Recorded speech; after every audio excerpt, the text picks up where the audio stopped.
اور اگر یہ شعار یہ لوگوں میں رواج نہ پاتا تو آج یہ کام نہ ہوتا. جڑ سے پکڑو کسی بھی چیز کو. اگر پکڑنا چاہتے ہو اپنے بچوں کو کارٹونوں سے ہٹا لو اور ان کے ہاتھوں میں تسبیحاں پکڑا دو اور ان کو کہو کہ یہاں پہ بیٹھ کے رسول اللہ کی ذات پہ درود و سلام پڑھا کرو. حضور پہ درود و سلام پڑھنے کا شعار بناؤ گے آج کے بعد؟ انشاءاللہ. آج کے بعد اپنی اولادوں کو حضور پہ درود و سلام پڑھنا سکھاؤ گے؟ انشاءاللہ. میں اس موضوع کے اوپر زیادہ دیر تک گفتگو نہیں کرنا چاہتا. انشاءاللہ یہ پیغام دیا میں نے آپ کو. یہ اس موضوع کے اوپر جو سیر حاصل گفتگو ہوگی وہ انشاءاللہ 12 ربیع الاول کے جلوس کے اختتام پہ مرکز خیر میں ہوگی انشاءاللہ. اور اس دفعہ یہ جو 12 ربیع الاول کا جلوس ہوگا یہ احتجاجی صورت اختیار کرے گا اور ہم پوری دنیا کو پیغام دیں گے کہ حضور کے عاشق مرے اور یا رسول اللہ کا نعرہ لگانے والے ابھی زندہ ہیں. حضور کا نعرہ لگانے والے ابھی زندہ ہے. سنیو اس دفعہ 12 ربیع الاول کے جلوس میں پہلے سے زیادہ بڑھ چڑھ کے حصہ لوگے نا انشاءاللہ. انشاءاللہ. جب سارا جلوس گشت کر کے سارے علاقوں کو معطر کر کے مرکز خیر میں پہنچے گا پھر وہاں پہ میں انشاءاللہ کچھ جملے بولوں گا. ان کے لیے یہ خبیث لوگ یہ کچھ بھی کرتے رہے حضور علیہ الصلوۃ والسلام کی ذات کو کبھی گٹا سکتے؟ جیدہ ذکر خدا بلند کرے اور کیڑا جمے اس نو بند کرے. اس ذکر دا حافظ آپ خدا. پڑھو لا الہ پڑھو لا الہ ورفعنا لک ذکرک کا ہے سایہ تجھ پر ذکر اونچا ہے تیرا بول ہے بالا تیرا. حضور کا ذکر کبھی ختم ہو سکتا؟ یا رسول اللہ یا غوث اللہ. مرحبا مرحبا مرحبا مرحبا مرحبا مرحبا. حق چاہیے.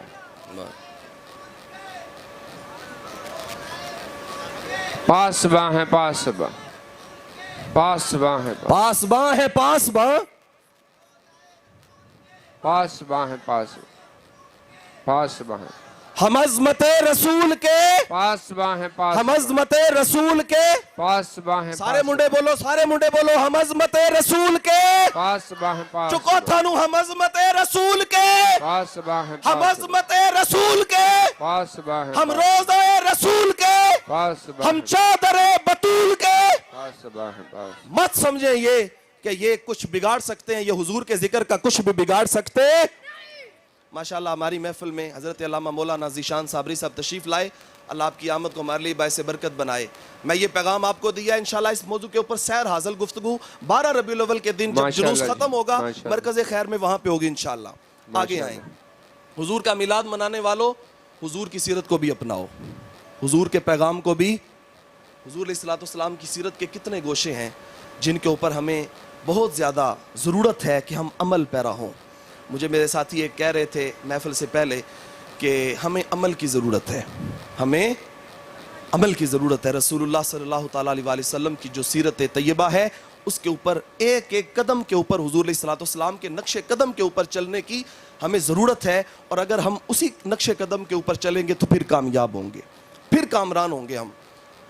معاشرتی طور پہ حضور علیہ الصلوۃ والسلام نے جو انقلاب برپا کیا ہے, انسان کے اندر دو چیزیں ہوتی ہیں, ایک انا ہوتی ہے اور ایک ضمیر ہوتا ہے. رسول اللہ صلی اللہ تعالیٰ علیہ وسلم نے ان عرب کے لوگوں کے اندر سے انا کو نہیں جگایا بلکہ ضمیر کو جگایا ہے. میری بات سمجھ رہے ہیں نا سارے؟ ضمیر کو جگایا. جب ضمیر جاگتا ہے تو پھر وہ نیکی کے اوپر قائل ہوتا ہے. جب انا جاگ جاتی ہے تو پھر انسان سرکشی پہ اتر آتا ہے. کریم آقا صلی اللہ تعالیٰ علیہ وسلم مکے سے نکالے گئے, ہجرت کر کے مدینے میں چلے گئے. اس کے بعد جب فتح مکہ کے دن حضور علیہ الصلوۃ والسلام مکے میں داخل ہوئے تو اس دن حضور نے فرمایا الیوم یوم المرحمہ, لوگوں آج میں بدلہ نہیں لوں گا بلکہ عام معافی کا اعلان کر رہا ہوں. اس کے دو پہلو ہو سکتے تھے. ایک پہلو یہ ہو سکتا تھا کہ رسول اللہ صلی اللہ تعالیٰ علیہ وسلم سب سرداروں کو کھڑا کرتے اور کہتے کہ تم ہو کہ جنہوں نے مجھے مکے سے نکلنے پہ مجبور کیا تھا اور مجھے یہاں پہ تبلیغ اسلام کا کام نہیں کرنے دیا تھا, تو کھڑے ہو جاؤ سارے کے سارے. انہیں قتل کروا دیا جاتا, ان کی بے عزتی کی جاتی. یہ ان کی انا کے اوپر حملہ تھا, وہ مزید سرکش ہو جاتے. لیکن حضور علیہ الصلوۃ والسلام نے ان کے ضمیر کے اوپر دستک دی اور کہا لوگو تمہارا ضمیر جگانا چاہتا ہوں, تمہاری انا نہیں جگانا چاہتا. آج میں سب کو معاف کرنے آیا ہوں. اب اس کا ثمرہ کیا ہوا؟ ابو سفیان بھی مسلمان ہو گیا, ابو جہل جو اس امت کا فرعون ہے اس کا بیٹا بھی مسلمان ہو گیا. یہ سارے صحابہ کی صف میں شامل ہو گئے. رسول اللہ تو ہدایت بانٹنے آئے ہیں نا, رسول اللہ تو لوگوں کو تربیت دینے آئے ہیں نا. ایک شخص آیا کافر حضور کی بارگاہ میں مدینہ المنورہ میں, حضور کا مہمان ٹھہرا. رات کو کھانے کا وقت ہوا تو حضور علیہ الصلوۃ والسلام نے اپنے بکریوں کا دودھ پیش کیا. مہمان نوازی کرنا حضور کی, اور حضور نے فرمایا جس کے گھر میں مہمان آتا ہے وہ اپنا کھا کے جاتا ہے, گھر والے کا کھا کے, اور جو کھا کے جاتا ہے اس کا اجر گھر والے کو بھی اللہ عطا فرماتا ہے. حضور نے دودھ پیش فرمایا, دودھ اس نے نوش کیا. اب وہ زیادہ کھانے والا تھا یا کیا تھا رب جانتا ہے, لیکن وہ سارے کا سارا دودھ پی گیا.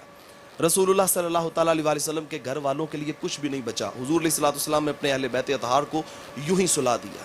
زیادہ کھایا ہوا تھا, زیادہ پیا ہوا تھا, تو رات کو پخانہ بھی آیا, پیشاب بھی آیا. بستر رسول پہ لیٹا ہوا تھا لیکن خیال نہیں کیا اور حضور کے بستر کو گندا کر دیا.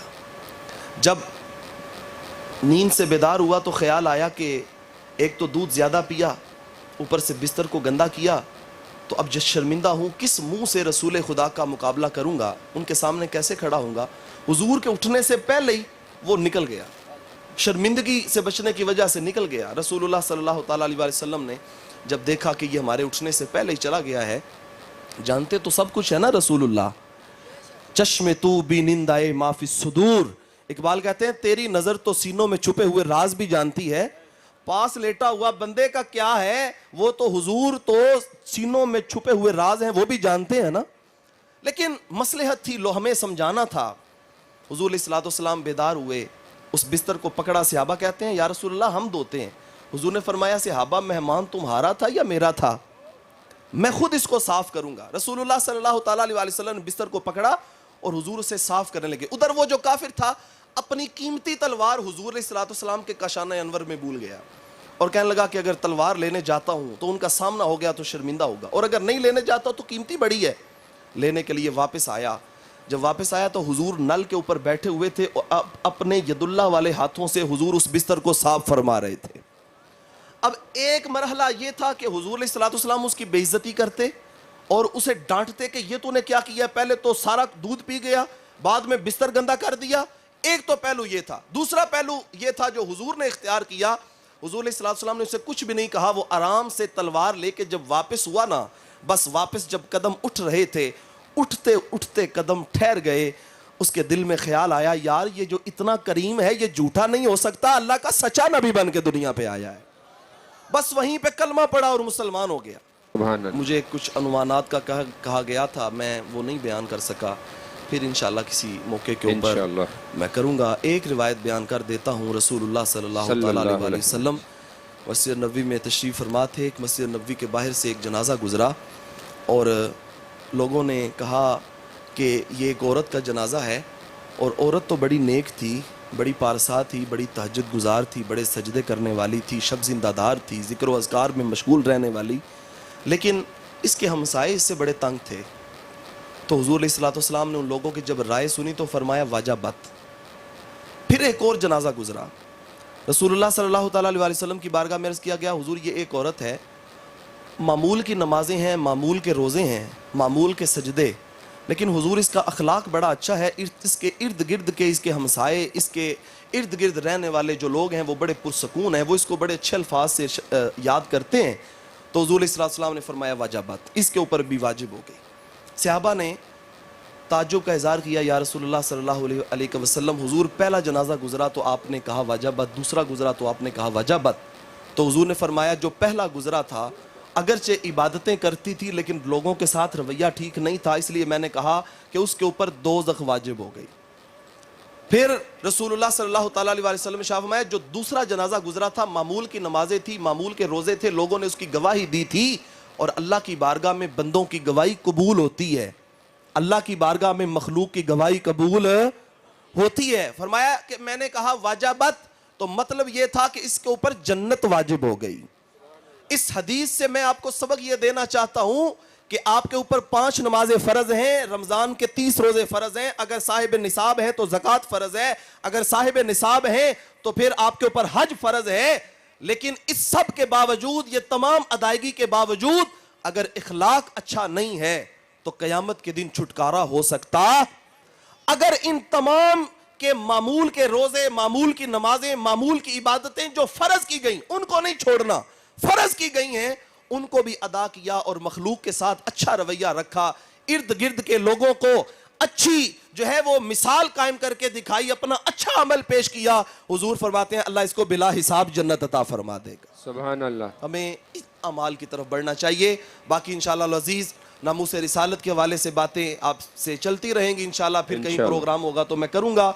کار ما آخر شدو آخر زما کار نہ شد، مشت خاک ما غبار کوچائے یار نہ شد، وما علینا الا البلاغ۔